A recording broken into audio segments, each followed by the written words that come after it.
Hoje a nossa casa está em festa, porque você está aí. Seja bem-vindo, seja bem-vindo. Também queremos ver você sorrir. Gente, na nossa aula de história, abra uma página 182. Nós vamos falar um pouquinho sobre a cultura dos povos antigos. Aí, vocês podem se perguntar, nossa tia, mas falar sobre os povos antigos, né? O que tem a ver os povos antigos, né? O que tem a ver com hoje? Por que nós estamos estudando coisa que já passou, né? Povos que nem viveram aqui no Brasil, será? Né? Por que nós estamos estudando sobre essas pessoas? O que elas têm de importante? Gente, é muito importante, né? Se nós somos o que somos hoje, é graças ao que veio no passado, né? Quer dizer, vocês vieram de um pai e de uma mãe. Os pais de vocês vieram dos pais deles, que vieram dos pais. Então, tudo né? A tia até já explicou para vocês no primeiro bimestre que as pessoas são brancas, de cabelos diferentes, de cor, né? Mas são brancas como é que fala? Do tom branco diferente, né? Por que às vezes a pessoa, o mesmo pai, a mesma mãe, nasce um louro, uma morena, né? Tudo isso, gente, tem explicação, né? A nossa história também, esses povos do passado aí também tem uma explicação.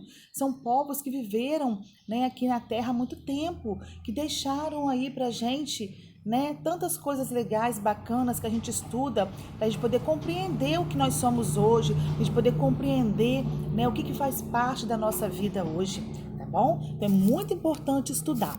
Aí a tia vai fazer o seguinte: eu quero que vocês aí em casa. Gente, esqueci de botar meu brinco. Agora que a tia tá vendo que esqueceu de botar o brinco. Ai, ai, ai, meu cabelo tá tudo branquinho, olha.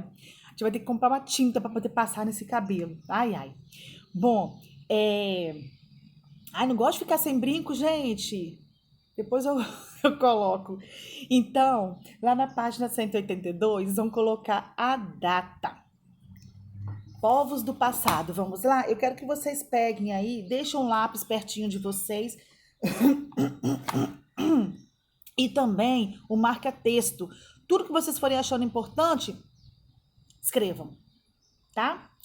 Povos do passado. Você já reparou se no grupo de sua convivência há costumes vindos de povos que viveram em épocas muito distantes? Né? As coisas que vocês fazem aí na casa de vocês, será que tem coisas muito distantes? Vocês têm costumes de pessoas lá, tataravô, alguma coisa assim, né? Ao longo deste grupo, vamos conhecer alguns aspectos das organizações sociais e culturais de povos que viveram muito tempo, algum deles durante lá na antiguidade, né? Muitos anos. Mesmo após muitos séculos, podemos dizer que a formação dos costumes cotidianos de vários povos da atualidade é influenciada por alguns povos do passado. Olha, gente, nós dormimos em rede. A gente tem rede, a gente às vezes dorme, descansa. Quem usava rede? Quem pescava? Eram os índios, né? São povos do passado que existem hoje, né? Que a gente ainda tem os costumes deles. Além disso, conhecimentos e técnicas desenvolvidos por eles também permaneceram e foram aperfeiçoados ao longo do tempo. Muitos deles influenciam aspectos da vida dos seres humanos no século XXI. Portanto, é importante estudar a história de tais povos, a sua organização, onde se localizavam, entre outros aspectos, para identificar o que eles deixaram para nós, né? Por exemplo, o avião. Santos Dumont fez lá o 14 bis, né? Mas hoje nós temos o avião, temos um aperfeiçoamento do 14 bis, né? Então, quer dizer, as coisas vão se modificando. Então, nós temos aí dois povos, que são os sumérios e os babilônios. Quem foram essas pessoas? No grupo anterior, você estudou a escrita cuneiforme, que é aquela que a tia pediu para vocês poderem fazer, né? Meu menino do 6º ano também fez a mesma coisa que vocês. Comprou lá a massinha, comprou aquela massinha de modelar Play-Doh, né? Acho que é isso. E fez lá direitinho com o pai dele, né? Então, assim, nós fizemos essa massinha aí, né? Essa escrita cuneiforme, que foi desenvolvida pelos sumérios. Assim como eles, os babilônios também foram um povo que viveu na região do atual Iraque, que hoje é Mesopotâmia, que quer dizer terra entre rios, no grego antigo. Esse é o nome dado à região, pois grande parte do seu povo deu origem às suas civilizações entre os rios Tigre e Eufrates. A dificuldade da vida no deserto obrigava a pessoa a procurar água e terras férteis para produzir alimentos. Então, naquela época, eles viviam à procura, eles eram nômades, viviam à procura de lugar, né, que tivesse terra fértil, que tivesse água, né? Era difícil ter as duas coisas ao mesmo tempo, terra fértil e água. Os sumérios eram bons construtores, vendo? Ó, grifa isso, principalmente de obras de barragem de rios e irrigação. Olha que maravilha, eles podiam ficar num lugar que era longe do rio e fazer aí canais, né, diques para poder fazer aí a sua, né, a sua barragem. O motivo disso é que sua produção de alimentos dependia das cheias, períodos que os rios transbordavam e tornavam as margens férteis. Aí tá mostrando lá, ó, suas principais cidades eram Ur e Uruk, as primeiras de que se tem registro na história. Do ponto de vista religioso, eram politeístas. O que é politeístas? Politeístas eram aquelas pessoas que acreditavam, né, em vários deuses, tá? E construtores de templos chamados zigurates. Então, isso aqui também é importante. Grifaram aí? Pois é. Então, olha só, nós temos aí os rios, né? O rio Eufrates, tá? Na cidade de Sanliurfa, na Turquia, tá bom? Então, no período de cheia, a água subia, voltava e quando ela voltava, deixava ali na terra, né, uma substância que era fértil. E temos também os babilônios, ou também chamados de amoritas, que ocuparam uma das mais famosas cidades da antiguidade, que é a Babilônia.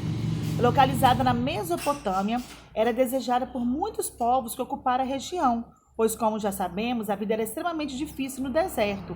Os refúgios, como as cidades das margens de rios, eram muito visados, né? Quer dizer, as pessoas gostavam daquele lugar, né? Era desejado por todos, porque era um lugar bom, ficava num lugar bacana. Na história do povo babilônio, alguns fatos se destacam. O primeiro deles é o governo de Hammurabi, que era o imperador que foi responsável por escrever o primeiro código de leis de que se tem conhecimento, que é o Código de Hammurabi, né, que estabelecia punições e deveres de todo cidadão babilônio. Então ali nós não temos como é que fala, gente? O nosso livro, né? Eu tinha esqueci o nome agora. Meu Deus do céu, foi até embora quando a gente já na escola, né? Nós temos aí nossos direitos e deveres, tá? Então eles também tinham, tá bom? Eles também tinham.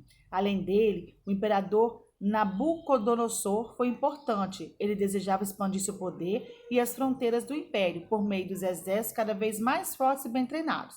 Seu governo ganhou ainda mais destaque por suas obras arquitetônicas, como os jardins suspensos da Babilônia e a Torre de Babilônia, né? Então, assim, eles também tinham leis. Nessas leis tinham os direitos e os deveres. Ah, lembrei, Constituição, né? Nós temos a nossa Constituição. Eles também tinham, né, os direitos e deveres deles, do livro deles, né? Então, nós temos os maias. Quem são os maias? A civilização maia desenvolveu-se na região da Mesoamérica, mais especificamente onde hoje é o México, tá? Lá na península de Yucatán. Os maias não se organizavam em uma estrutura unificada e suas cidades eram independentes umas das outras. Então, as cidades não dependiam umas das outras, tá? Não havia figura de um imperador para comandar toda a sociedade, como no caso dos babilônios. Cada cidade tinha o seu líder, era diferente daqui, né? Onde ali ele comandava todos. Aqui não. Aqui cada cidade tinha o seu poder religioso, político, tinha o seu governante lá, o líder, né? Diferente dos outros, tá? Então tá mostrando aí para vocês, né? Aí, lá na página 186, tá explicando assim: a organização da sociedade era hierarquizada. O que é hierarquizada? Tem uma hierarquia. Cada pessoa, grifa isso. Cada pessoa recebia funções e vivia sua vida de acordo com o grupo a que pertencia. Então, cada grupo tem o seu modo de viver, tem o seu líder religioso, líder político, né? E eles, cada pessoa tinha a sua função, né? Por exemplo, nobres governavam, tinham mais privilégios e eram vistos com mais importância que os camponeses, que eram as pessoas mais simples e ganhavam menos, tinham menos poder aquisitivo, né? Esses viviam do cultivo de vegetais como milho, feijão, pimenta e mandioca. A religião maia era politeísta, quer dizer, tinham vários deuses, acreditavam em vários deuses, diferente de nós, né? Na arquitetura, esse povo se destacou na construção de pirâmides e templos religiosos. Ah, tia, mas eles são mais importantes ou menos importantes que aquele que é monoteísta, que acredita apenas em um Deus? Não existe mais importante ou menos importante, né? Cada um acredita naquilo que te faz bem, né? Que de acordo com a sua religião, de acordo com aquilo que você acredita e pronto. Não existe o certo e o errado, tá? Nós temos também outros povos que são os astecas. Quem são os astecas, né? Quem eram essas pessoas? Bom, a civilização asteca era igual dos maias. Viveu também no continente americano, no território que hoje é o México. Os astecas fundaram o império e sua capital chamava-se Tenochtitlan, conforme expandiram seus domínios, pois era uma sociedade guerreira, submetiam outros povos. O que acontecia?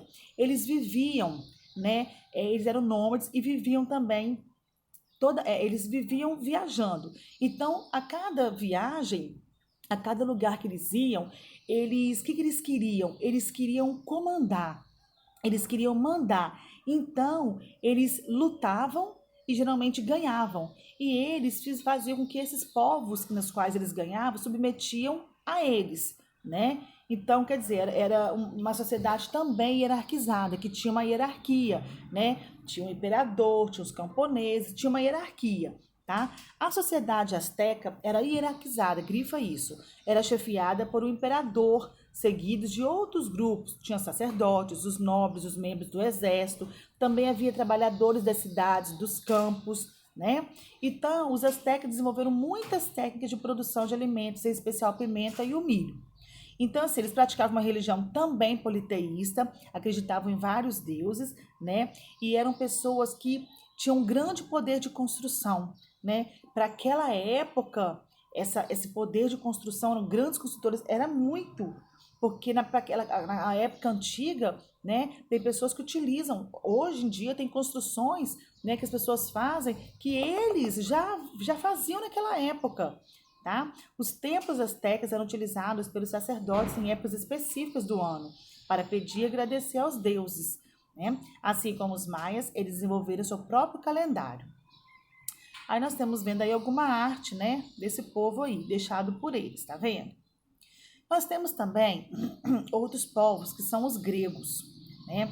Ao longo do mar Mediterrâneo, localizado no continente europeu, formou-se a civilização grega, com povos de origem indo-europeia, que migraram para a atual localização da Grécia, quer dizer, que foram para a Grécia. A civilização grega foi uma das mais importantes da antiguidade. Tá vendo? Ó? Mantendo-se por muito tempo. Foi um povo que durou muito tempo e passou por vários períodos diferentes, né? Cada um deles relativo a uma série de fatos importantes. Assim como o dos maias, a civilização grega era formada por cidades-estados, que eram independentes uma das outras, ou seja, cada uma decidia sobre o que fazer na sua vida, né? Então, cada um tinha sua vida em especial, né? As principais eram Esparta e Atenas. A maioria das cidades-estados gregas foi governada por monarquias e depois, né, por representantes do povo, né, que era o berço da democracia, tá? Então, gente, olha só, história é uma matéria, essa parte aqui é uma matéria maçante. Tem que estudar para compreender. Você não precisa decorar, você só vai estudar para você poder aprender o que está falando ali, tá bom? Para você poder saber do conhecimento, ter um conhecimento sobre esses povos. Então é importante que assim que terminar a aula, vocês peguem aí, né, e estudem, tá bom? Dá uma estudada aí, tá? Então, ó, os gregos, assim como outros povos que estudamos, viviam do plantio de alimentos, como o trigo, oliveiras, do pastoreio, além da produção de artesanato, navegação, do comércio, né, pelo Mediterrâneo. A sua religião também era politeísta, acreditava em vários deuses, né? Tinha um deus aí, Zeus, Atena, Poseidon, Ares, né? Além disso, os gregos eles se destacaram por suas produções teatrais. Eles faziam teatros, né? Principalmente comédia e tragédia, né? Norte e sul, nada a ver, né? E por suas construções que impressionam, como as do Acrópole de Atenas. Então nós temos aí, né, um lugar mais alto da cidade, tá vendo? A Acrópole ela pode ser visitada hoje em dia, né? A pessoa pode ir lá, pode visitar, né? Quem for pro lado de lá, né? da Europa pode ir visitar, tá? Nós temos os Jogos Olímpicos, né? Que até hoje aí a gente participa dos Jogos Olímpicos. Então, lá na Grécia Antiga, né, em honra a Zeus, os gregos eles celebravam os Jogos Olímpicos a cada 4 anos. Então, de 4 em 4 anos, eles faziam esse jogo olímpico. E eles faziam isso na cidade de Olímpia. É por isso que ficou conhecido como Jogos Olímpicos, porque eles faziam de 4 em 4 anos, justamente nessa cidade de Olímpia, né? E ali esses jogos eles duravam 5 dias. A cada 4 anos, você imagina esperar 4 anos, né, para fazer apenas em 5 dias esses Jogos Olímpicos. Havia duas partes. Uma era oferendas e competições. Uma oferendas e as outras competições. No início, a disputa era uma simples corrida num estádio. Era só correr, igual às vezes, né, vocês correm, né, para ver quem vai chegar primeiro, quem vai conseguir, né? Mas a partir de 724 a.C. foi acrescentada uma corrida de ida e volta, né? Então era só uma corrida de ida. Aí depois eles foram aperfeiçoando, vamos fazer de ida e volta agora, né? Aí em 708 a.C. foi introduzido o pentatlo com 5 modalidades. Ó, penta vem de 5. Era o salto, a corrida, o arremesso de disco, a luta e o lançamento de dardo. Tá vendo? Então, aos pouquinhos. Então, hoje, se nós temos as Olimpíadas, né, é porque veio daqui. Tá vendo? Quando a tia começou a falar lá atrás sobre a história, né? Por que temos que estudar a história? A gente vive coisas hoje que foi feita lá atrás e que hoje foi se aperfeiçoando, foi se modificando, né? Bom, em 680 então, a.C., aí, né, começaram as corridas de carros, né? Ó o perigo. Com o tempo, outras modalidades, como diversos tipos de corrida, foram sendo incluídas, né? Então, devagarzinho, eles foram, né, aperfeiçoando. E hoje nós temos as Olimpíadas, no qual o Brasil faz parte também, de várias modalidades, né? Então, gente, antes de vocês fazerem as páginas 190 e 191, eu gostaria que vocês dessem mais uma lida, estudando com calma. Vai no lugar que está tranquilo, que está calmo. O pai e a mãe, nenhum responsável precisa ficar com vocês, tá? Dá uma estudada, pega o lápis, estuda, grifa, vê aquilo que é importante. Aí depois, vocês façam essas páginas, tá bom? Na página 191, que é para fazer o desenho, lembra que tem que ser colorido, tá bom? Aí faça um colorido parecido, tá? Assim, ó, com bastante bege, cinza, como se fosse um desenho mais antigo, né? Mais antigo, tá bom? Respostas completas e dê uma estudadinha também, tá bom? Aproveita agora que estamos tendo um tempo maior, né, para estudar aí a matéria, tá bom? Grande beijo para vocês. Beijo.